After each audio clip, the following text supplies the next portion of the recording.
When I first got my hands on the demo of the Knightling, I was instantly drawn in, as it had been a while since I had played through an open world adventure that felt so charming and wholesome, one that could stand alongside popular favorites like Breath of the Wild in terms of its level designs, albeit on a much smaller and more digestible scale. It's a casual fetch quest heavy journey rich in story where a young Knightling aims to grow alongside their powerful mentor, who goes missing just moments into the adventure, leaving you to face the challenges of confronting the Tyrant King of the Sealed Off Realm. After completing everything that the demo version offered and encountering a number of game-breaking bugs, I reported several of them to the developers, most of which were fixed promptly, like the skating crate bug and certain mechanics that weren't working properly. While the developers were clearly dedicated in crafting this game, some of the issues still slipped through, popping up here and there and interrupting the experience and also dragging everything else down with it. So when I say that the game has issues, I mean that in the most positively reinforced way to make sure that it gets noticed and fixed, because the game itself is so charming.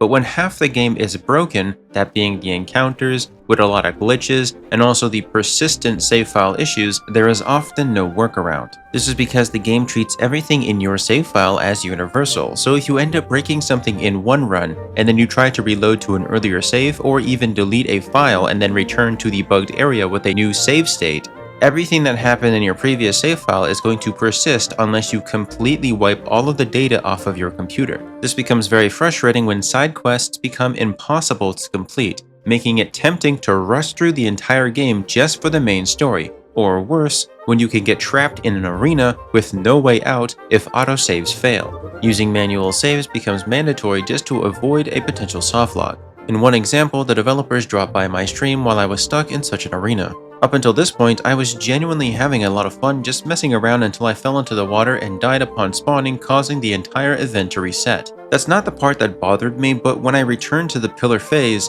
the key mechanic broke. You're supposed to throw your shield to damage enemies on the ledge with an AoE, but it only staggered them now.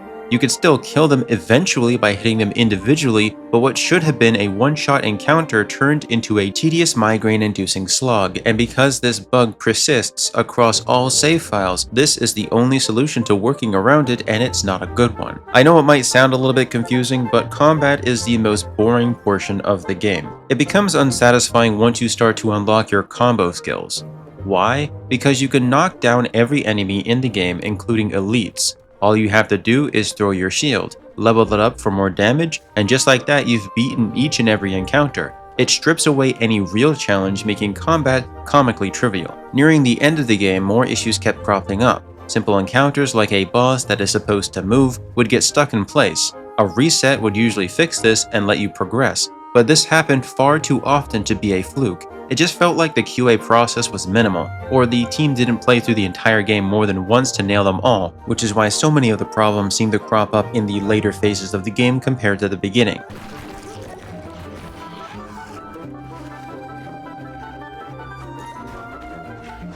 If you pay close attention to the Knightling, you can see just how much emotion and charm was poured into this little character, especially with his eyes. He exudes an innocent childlike wonder, and he wants to become strong just like his mentor Lionstone, and while he's small and thinks of himself as helpless, he is still more than willing to prove what he can do despite his shortcomings. To me, it had this weirdly GameCube-era feel to it. I'm not sure how to explain it, but I love the overall design of the characters, the world, and even the feel of the gameplay. I didn't feel like it was trying to be overly flashy with some big effects and blinding lights, as it's focused on trying to be a genuine adventure where you can get lost in exploring each zone. Well, that is until you leave the initial starting area. This is because everything that the game has to offer past this point feels unpolished, rushed, and just not designed with much depth or exploration. I did find it weird that the legendary shield has a voice, while everybody else speaks in muffled tones, as if using a different language. You see, the shield speaks fluent English, which feels inconsistent because sometimes it is fully voiced, while other moments he's just silent. This lack of consistency stood out to me because it was a little distracting, since the voice actor did a really good job and I kinda was hoping to hear his next line of dialogue, but was always met with this silence.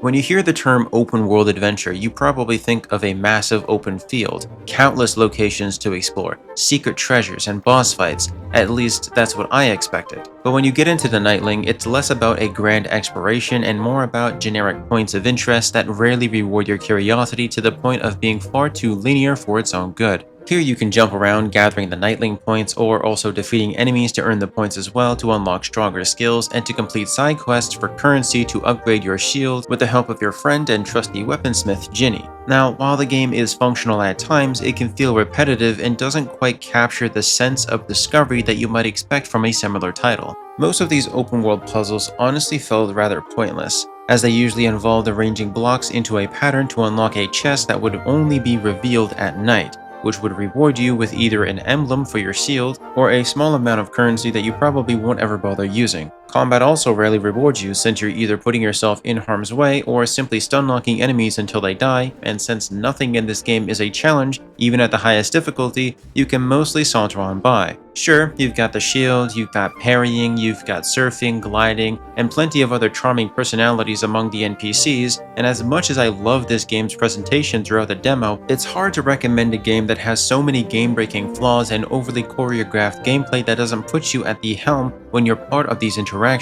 It's not often that I encounter games that feel heavily front-loaded, but that seems to be the case with the Knightling. After completing the initial demo area, the following zones lack the same level of design, polish, and charm. What ends up being left is a tedious fetch quest after fetch quest, offering rewards that feel like pennies you'll never use. Part of me really wants to recommend the game, but the honest truth is, play the demo to get a feel for the game, then rush through the full version to reach the next location within the first 2 hours. Skip the content you've already completed, and you will immediately see how empty and devoid the later zones feel. That, or look up some gameplay online, because it is genuinely lacking. It really didn't take me long to binge through this game. You're looking at around 10 hours if you focus on most of the side quests along the main story, if they don't bug out, or around 6 to 7 hours if you stick exclusively to the main story. I'd say that I was somewhat satisfied with the experience. It's not enough to make me want to put everything down and return to it to complete every side quest, but I will say that it's at least worth checking out for yourself.